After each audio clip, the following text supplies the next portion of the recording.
सेवा के 6 साल, जो कहा वो किया। इस श्रृंखला के अंतर्गत आज हम बात करेंगे नई शिक्षा नीति 2020 और उच्च शिक्षा की। अभी हाल ही में श्री कस्तूरी रंगन की अध्यक्षता में गठित समिति ने जो नई शिक्षा नीति 2020 का प्रारूप तैयार किया था, उसे सरकार ने मंजूरी दे दी है और 2035 तक इसे पूर्णतया लागू करने का लक्ष्य रखा है। इससे पहली शिक्षा नीति 1986 में आई थी, जिसमें 1992 में कुछ परिवर्तन किए गए थे। ऐसे में एक लंबे समय से नई शिक्षा नीति की प्रतीक्षा की जा रही थी। वर्तमान केंद्र सरकार ने नई शिक्षा नीति शीघ्र लाने को कहा था और उन्होंने किया। इस नई शिक्षा नीति में उच्च शिक्षा के क्षेत्र में क्या क्या प्रावधान किए गए हैं, इस बारे में बात करने के लिए आज हमारे साथ फोन पर जुड़ गए हैं श्री जयप्रकाश पांडे। श्री पांडे वर्तमान में ओएनजीसी देहरादून में राजभाषा अधिकारी के रूप में पदस्थ हैं। पांडे जी, आपका हमारे कार्यक्रम में बहुत बहुत स्वागत है। बहुत बहुत धन्यवाद। पांडे जी, आज हम नई शिक्षा नीति में उच्च शिक्षा के क्षेत्र में जो प्रावधान किए गए हैं उन पर चर्चा करेंगे। तो आप हमें बताएं कि इस नई शिक्षा नीति में उच्च शिक्षा के लिए क्या क्या मुख्य बातें कही गई हैं। देखिए, कोठारी कमीशन की रिकमेंडेशन जब 1968 में हमारे सामने आती हैं और पहली बार एजुकेशन पॉलिसी हम लोग के सामने आती है, लगभग 22 साल बाद 1986 में फिर दूसरी एजुकेशन पॉलिसी नई शिक्षा नीति हमारे सामने आती है।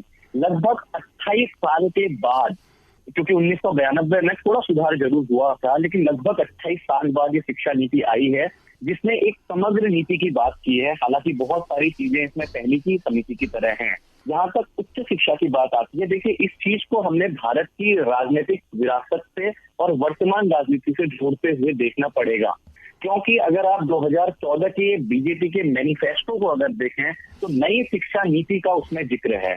और इसी कदम को आगे बढ़ाते हुए आपको ध्यान होगा कि जिस समय मानव संसाधन विकास मंत्री के रूप में स्मृति ईरानी जी थी, उस समय भी एक शिक्षा नीति के लिए टीआरएस सुब्रमण्यम की भी कमेटी बनाई गई थी। हालांकि उसके ज्यादा काम नहीं हुआ, उसकी कमेटी की रिकमेंडेशन को नहीं माना गया, लेकिन काम होना शुरू 2014 के बाद ही हो गया था, जो कि कहीं ना कहीं मैनिफेस्टो की लिखी गई बातों को भी वास्तविक रूप में धरातल में लाने की एक प्रतिबद्धता को दिखाता है। और फिर कस्तूरी रंगन जी की अध्यक्षता वाली कमेटी का डॉक्यूमेंट आज हम लोग के सामने है।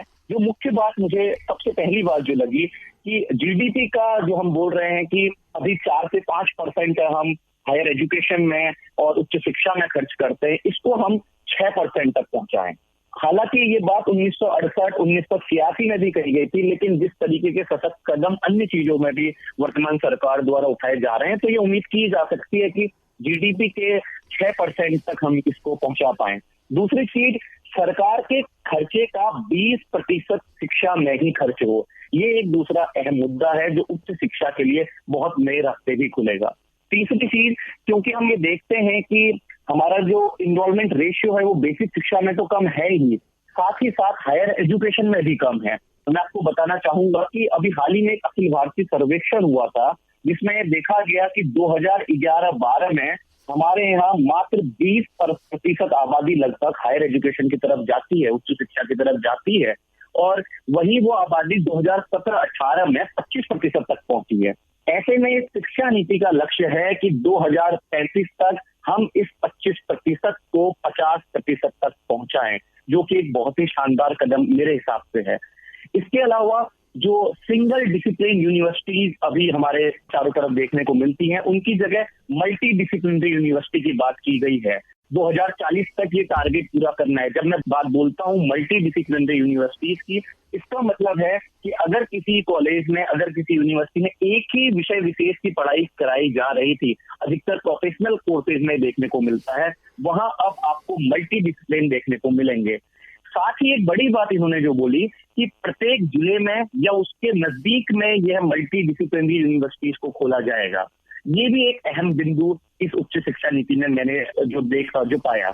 इसके अलावा यशपाल कमेटी ने भी अपनी रिकमेंडेशन में बताया था कि यूजीसी के कार्यों को देखिए, अगर आपने उच्च शिक्षा में विकास करना है तो उसको अलग अलग संस्थानों को देने की आप तैयारी कर लीजिए। कहीं ना कहीं यशपाल कमेटी की रिकमेंडेशंस को भी स्वीकारते हुए इस वर्तमान शिक्षा नीति में भी ये बोला गया है कि हाँ, हम यूजीसी के कार्यों को अलग अलग करने के लिए अलग अलग संस्थान बनाएंगे और यूजीसी का तो रोल काफी कम कर दिया गया है और अलग दिशा की तरफ उसे मोड़ दिया गया है।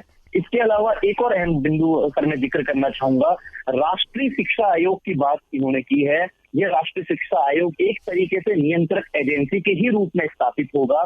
हालांकि ये भी एक नियामक एजेंसी के अंतर्गत कार्य करेगा, लेकिन इस राष्ट्रीय शिक्षा आयोग में सभी राज्यों के देश के शिक्षाविद भी रहेंगे, सभी राज्यों के प्रतिनिधि भी रहेंगे। ये एक अच्छा कदम इस शिक्षा नीति में उच्च शिक्षा के रूप में देखने को मिलता है। अभी आपने देखा है उच्च शिक्षा में अलग अलग नियामक और नियंत्रक है। यह उन सारे के ऊपर एक तरीके से सर्वोच्चता अपनी सिद्ध करेगा। कुल अन्य भी नियामकों के अलावा ये चार मुख्यतः agency NHERC, NAC, higher education grant council, general education council, यह national higher education regulatory authority के अंतर्गत कार्य करेंगी। अच्छा, इसमें जो कानून की पढ़ाई और मेडिकल शिक्षा को इससे बाहर रखा गया है, ये इसका क्या कारण है? असल में प्रोफेशनल कोर्सेज को पहले जो समिति ने रिकमेंडेशन दी थी उसमें यही बताया गया था कि प्रोफेशनल कोर्सेज को भी हमने इस सीमा के भीतर लाना है। लेकिन चूंकि बार काउंसिल ऑफ इंडिया की अगर हम बात करें, उसके अपने नियमन है अभी सब्जेक्ट को अपने रेगुलर बनाने के लिए, अपना सब्जेक्ट डिजाइन करने के लिए। तो इसमें एक कहीं ना कहीं ये दो अथॉरिटी के बीच की लड़ाई के रूप में ना सिद्ध हो जाए, इसलिए एक स्वतंत्रता दी गई कुछ संस्थानों को। लेकिन मैं इसमें दोबारा दोहराना चाहूंगा कि अभी भी पूरी तरीके से ये नहीं बोला गया है ड्राफ्ट पॉलिसी में कि लॉ या मेडिकल इन विषयों को अलग रखा जाएगा। ये भी पॉलिसी इस बात का इनकार नहीं करती है। पॉलिसी इस बात को ओपन एंडेड रखती है कि इन विषयों को अभी समावेशन किया जा सकता है National higher education regulatory authority के अंतर्गत, जिसकी संभावना ज्यादा है। जब उच्च शिक्षा की बात करते हैं तो एक बार फिर से जो मल्टीपल एंट्री और एग्जिट सिस्टम लागू करने की बात की गई है, ये भी एक बढ़िया कदम है। ये बहुत ही शानदार कदम है सर। जैसा कि मैंने आपको बताया कि 50% तक हमको अपना एनरोलमेंट रेशियो हायर एजुकेशन में बढ़ाना है।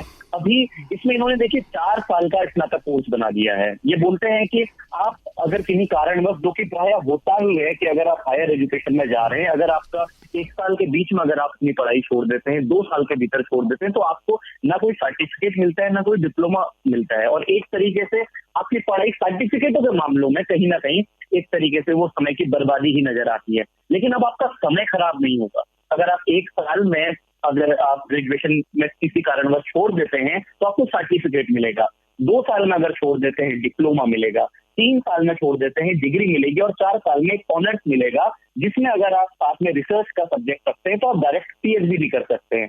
साथ ही सर मैं एक और चीज यहाँ ध्यान दिलाना चाहूंगा, क्योंकि ये पूरी प्रणाली जो अब आ रही है क्रेडिट बेस्ड प्रणाली है, जिसका अर्थ है कि यदि स्नातक में मान लीजिए कि कुल 50 क्रेडिट हमको चाहिए पास होने के लिए, और किसी ने 2 वर्ष की ही पढ़ाई की है और उसके 20 क्रेडिट जो प्रति वर्ष क्रेडिट है उस हिसाब से 20 क्रेडिट उसके हैं, तो वो वहीं से अपनी पढ़ाई जारी करेगा। और ये सारे क्रेडिट एक डिजिटल रूप में या आपकी मार्कशीट एक डिजिटल प्लेटफॉर्म पे स्टोर रहेगी, और आप अपने आगे की पढ़ाई वहीं से जारी रख सकते हैं जहां से आपने छोड़ी थी। आपको दोबारा से ग्रेजुएशन का पहला साल, दूसरा साल दोबारा से करने की जरूरत नहीं है अगर आप पहले या दूसरे साल में इस पढ़ाई को छोड़ते हैं। दूसरी चीज, इसको एकेडमिक बैंक ऑफ क्रेडिट कहा गया है, जिससे आप दूसरे कॉलेजेस में, हो सकता है कि मैं अगर उत्तराखंड के किसी सुदूरवर्ती जिले में अपना एडमिशन लेना चाह रहा हूँ, महाराष्ट्र में मैं रहता हूँ अभी, लेकिन बाद में मैं उत्तराखंड के किसी जिले में लेना चाहता हूँ, तो वहां भी एक क्रेडिट सिस्टम फिक्स हो जाएगा एकेडमिक बैंक ऑफ क्रेडिट के द्वारा। इसमें जो रिसर्च की बात की गई है तो उसमें भी कुछ बदलाव किए गए हैं, और अगर आप नौकरी के लिए जाना चाहते हैं तो 3 साल का कोर्स आपको करना होगा, लेकिन अगर रिसर्च के लिए जाना चाहते हैं तो 4 साल का कोर्स करना होगा, और MPhil की जो एक डिग्री होती थी उसको खत्म कर दिया गया है। इसके बारे में आपका क्या कहना है? MPhil की एक तरीके से मिडिल रिसर्च प्रणाली बोला गया था। ये मिडिल रिसर्च की तरह काम करती थी, जो कि MA और PhD के बीच में पुल का भी काम करती थी। हालांकि निजी तौर पे अगर मेरे से आप बात पूछे तो मुझे कहीं ना कहीं लगता है इससे रिसर्च की क्वालिटी पे फर्क तो पड़ेगा, और वो फर्क हो सकता है जिस तरह नीति बता रही है कि सकारात्मक बदलाव आएंगे। मुझे व्यक्तिगत तौर पे लगता है कि अगर हम MPhil को खत्म नहीं करते तो ज्यादा बेहतर रहता, क्योंकि आप वेस्टर्न यूनिवर्सिटीज की तर्ज पे MA के बाद PhD का जो कॉन्सेप्ट दे रहे हैं, अभी कम से कम वो समय नहीं है, या यूं कहें हमारी शिक्षा प्रणाली इस तरह तैयार नहीं है। और दूसरे तरीके से अगर देखें तो वैसे भी ये विजन डॉक्यूमेंट जो है इसको लागू होते होते 2030-2035 तक तो लग ही जाना है। लेकिन कुछ जो तुरंत प्रभाव से काम होने हैं उनमें एक यह भी है कि MPhil को खत्म कर दिया जाए और मैं आपको यह भी साझा करना चाहूंगा, भारत की यूनिवर्सिटीज में अभी बहुत जगह एमफिल को खत्म कर दिया गया है और डायरेक्ट आप पीएचडी कर सकते हैं एमए के बाद, अगर आपका नेट क्लियर है। दिल्ली यूनिवर्सिटी उसमें प्रमुख है, वर्धा यूनिवर्सिटी उसमें प्रमुख है, हैदराबाद यूनिवर्सिटी उसमें प्रमुख है। इसके अलावा सर एक और चीज मैं जोड़ना चाहूंगा कि जब हम अभी वर्तमान में कोई स्नातक का विषय लेते हैं, कोई कोर्स लेते हैं, तो एमए आपका 2 साल का होता है। अभी की प्रणाली ये बोलती है, इसको एक तरीके से इंटीग्रेटेड प्लान बना दिया है, एक इंटीग्रेटेड अप्रोच बना दिया गया है। जैसे कि अगर हम देखेंगे बीए एलएलबी का जो कोर्स है वो 5 साल का होता है, जिसमें एलएलबी प्लस एलएलएम आपका इंटीग्रेटेड कोर्स है। इसी तरीके की अवधारणा यहाँ भी इन्होंने लागू करने की कोशिश की है। प्रथम, द्वितीय, तृतीय, चतुर्थ, अगर 4 वर्षों में कोई ग्रेजुएशन करता है, ऑनर्स करता है, तो उसको फिर एमए करने की जरूरत नहीं है। वो डायरेक्ट एक रिसर्च का सब्जेक्ट अपना लेगा जो कि मल्टी डिसिप्लिनरी सब्जेक्ट के अंतर्गत आएगा और आप डायरेक्ट पीएचडी कर सकते हैं। हालांकि एंट्रेंस एग्जाम आपको देना पड़ेगा। और अगर आप ऐसा नहीं करते हैं तो आप 3 साल की डिग्री ले लीजिए और जो एमए अभी 2 साल का चल रहा है आप उसे कर सकते हैं। अगर आप पीएचडी में आपका नहीं होता है तब भी आप 4 साल का अपना ऑनर्स कर सकते हैं और 1 साल में अपना एमए कर सकते हैं। तो कुल मिलाके ये प्रोत्साहन देने की ही एक योजना के रूप में नजर आता है। लेकिन एमफिल को कहीं ना कहीं, ये मेरा व्यक्तिगत मत है कि खत्म करने की बात एक तरीके से जो ये मिडिल रिसर्च है उस पे थोड़ा नकारात्मक प्रभाव जरूर डालेगी। शोध के क्षेत्र में और बढ़ावा देने के लिए एक नेशनल रिसर्च फाउंडेशन की भी बात की गई है। जी, नेशनल रिसर्च फाउंडेशन का मुख्य 20,000 करोड़ के लगभग का बजट में रखा गया है। और देखिए, ये जो बजट खर्च होगा, चुनौती उसी बजट को खर्च करने में है। अभी भी देखिए, हमारे यहाँ रिसर्च बहुत अच्छे स्तर पे इसलिए नहीं हो पाता क्योंकि कहीं ना कहीं हम फेलोशिप ही बच्चों को नहीं दे पा रहे हैं। स्टूडेंटों के लिहाज से हम सोच ही नहीं पा रहे हैं कि स्टूडेंट अच्छी रिसर्च कैसे कर पाए। आप देखेंगे कि 2013-14 के आसपास, इससे पहले तक जो जीआरएफ का क्राइटेरिया था उसमें एक कट ऑफ जाती थी। उसके बाद अभी मात्र भारत के उस विषय में कुल बैठने वालों की संख्या में भी 3% लोगों को वो जीआरएफ दिया जाता है, जिसकी कुल राशि 35,000-36,000 के आसपास मिलती है। इन संख्याओं को बढ़ाए जाने के दृष्टिगत रखते हुए अगर इस नेशनल रिसर्च फंड का उपयोग होगा तब जरूर ये प्रभावी होगा, क्योंकि रिसर्च आज केवल विज्ञान में करेंगे अगर हम साहित्य में नहीं करेंगे, अगर हम मानविकी के अन्य विषयों में नहीं करेंगे, अगर हम लॉ में नहीं करेंगे, तो मुझे लगता है कहीं ना कहीं हम उस विकास की उस अवस्था में नहीं पहुंच पाएंगे जिसको लेते हुए यह पूरा ड्राफ्ट बनाया गया है। हम लोग अभी बात कर रहे थे कि जो जीआर ग्रॉस एनरोलमेंट रेशियो है उसे 35 तक बढ़ाकर 50% कर दिया जाएगा, जो अभी लगभग 25% है। तो इसके लिए बहुत जरूरी है कि हम छात्रों के लिए जो सीटें हैं उनको भी बढ़ाएं, क्योंकि जब तक सीटें नहीं होंगी और उनको प्रवेश लेने के लिए उसमें जगह नहीं होगी तब तक वो काम नहीं हो सकता। और इसीलिए शायद इसमें ये लक्ष्य रखा गया है कि उच्च शिक्षा में 3.5 करोड़ सीटें बढ़ाई जाएंगी। ये एक लक्ष्य रखा गया है कि इस तरीके से हम इस काम को करेंगे कि कैसे और ज्यादा लोग इसमें जुड़ पाए। लेकिन मैं दोबारा यही बात ध्यान दिलाना चाहूंगा सर कि ये केवल नीतिगत डॉक्यूमेंट है। देखिए, इसका कोई भी कानूनी स्टैंड नहीं है, कोई नियम नहीं है और ना ही ये कोई रेगुलेशन है। इसको लागू करने में कितना समय लग सकता है यह भी कहना अभी संभव नहीं है। तो ऐसे में ये एक चुनौती भी है कि हम लिख तो रहे हैं कि हम इतनी सीटें बढ़ाएंगे, लेकिन आज भी आप देखेंगे सीटें बढ़ाने के हिसाब से इंफ्रास्ट्रक्चर की चुनौती हमारे सामने खड़ी है। हम सीटें बढ़ाते भी अगर जाएंगे या हम प्रोत्साहित भी करेंगे कि ग्रॉस एनरोलमेंट रेशियो हमारा बढ़े, लेकिन अगर हम वैसे अवसंरचना नहीं बढ़ाएंगे तो उससे चुनौती आनी लाजमी है। इसी के साथ एक और मैं चीज जोड़ना चाहूंगा कि कॉलेज में वर्तमान में दाखिले के लिए भी आप देखेंगे कई तरीके की प्रक्रियाएं हैं। कहीं कट ऑफ होती है, कहीं एंट्रेंस एग्जाम लिया जाता है। ऐसे में शिक्षा नीति एक ही परीक्षा की बात करती है, यानी कि अगर आप एक परीक्षा पास करेंगे, एक परीक्षा आपकी होगी 12वीं के बाद, तो देश की किसी भी यूनिवर्सिटी में आप प्रवेश के लिए योग्य हो सकते हैं।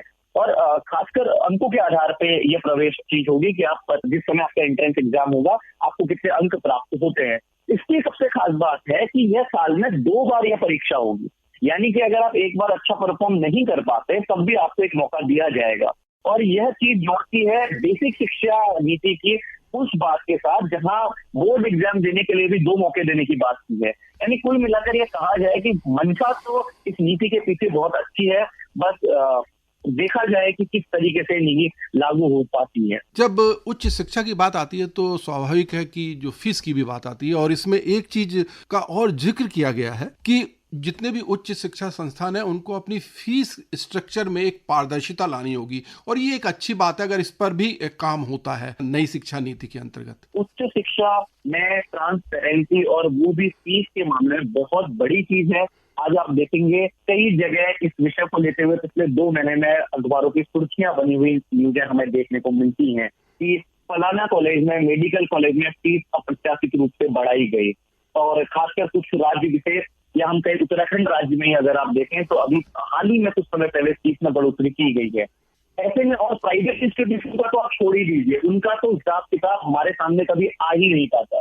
तो ऐसे में कहीं ना कहीं कुल मिला के एक बढ़ते भारत को, एक विकसित होते भारत को आगे ले जाने की तरफ ही एक कदम है कि पारदर्शिता के साथ यह सरकार पिछले 6 सालों से काम कर रही है। पारदर्शिता को लेते हुए यह सरकार केंद्र की सत्ता में आई है और कोशिश भी कर रही है कि जितनी ज्यादा ट्रांसपेरेंसी हो पाए वह इस व्यवस्था में बनाए, और शिक्षा नीति भी इसी चीज की पैरोकार करती है। आपको लगता है कि कोई ऐसा क्षेत्र उच्च शिक्षा के मामले में छोड़ दिया गया है या रह गया है जिससे एड्रेस किए जाने की जरूरत थी लेकिन इसमें उसका उल्लेख नहीं है? मुझे लगता है सर, उच्च शिक्षा के क्षेत्र में जिन विषयों को इसमें समावेशित किया गया है वो सारे विषय अपनी जगह प्रासंगिक हैं। हाँ, एक चीज छूटी हुई है इसमें, इकोनॉमिक वीकर सेक्शन की अगर हम बात करें, SC ST कम्युनिटी की अगर हम बात करें, महिला की अगर हम बात करें, तो इन लोगों को किस तरीके से विकास की मुख्य धारा पे हम ला पाएंगे, कैसे उनका इन्वॉल्वमेंट रेशियो हम बढ़ा पाएंगे, इस तरफ पॉलिसी ने मात्र एक पैसेज में बात बोल दी है, मात्र एक पैराग्राफ में बात बोल दी है। कुछ विस्तार से कि क्या वो आर्थिक मदद करेंगे, किस तरीके का वो इंफ्रास्ट्रक्चर वहां देंगे कि ये लोग आगे आ पाए, इस विषय पे ये पॉलिसी उतनी बात नहीं रख पाई है। अगर ये पॉलिसी इस मामले में बात रखती तो मुझे लगता है कि ये क्षेत्र भी कवर होता एक विशेष तौर पे। इस डॉक्यूमेंट में जो उच्च शिक्षा के बारे में बात की गई है वो कुल मिलाकर कैसी है? भारत में प्राचीन काल में हम जानते हैं कि तक्षशिला, नालंदा, इस तरीके के विश्वविद्यालय थे जहां मल्टी डिसिप्लिनरी विषय पढ़ाए जाते थे। बहु विषय एक ही विश्वविद्यालय के अंदर, आपके ऊपर कोई भी रोक टोक नहीं थी। अगर मैं आपको एक उदाहरण के द्वारा समझाना चाहूँ, 3 इडियट्स का वो उदाहरण लीजिए जिसमें ये आदमी कहीं भी ज्ञान बट रहा है, आप जाके ले सकते हैं। कुछ इस तरीके की अवधारणा मल्टी डिसिप्लिनरी यूनिवर्सिटीज की होती है। तक्षशिला, प्रोजेक्ट नालंदा, अभी इस नीति के अंतर्गत हम प्रोजेक्ट तक्षशिला, प्रोजेक्ट नालंदा की बात कर रहे हैं, जो कि कहीं ना कहीं हमारा प्राचीन भारत से जुड़ी हुई चीज है।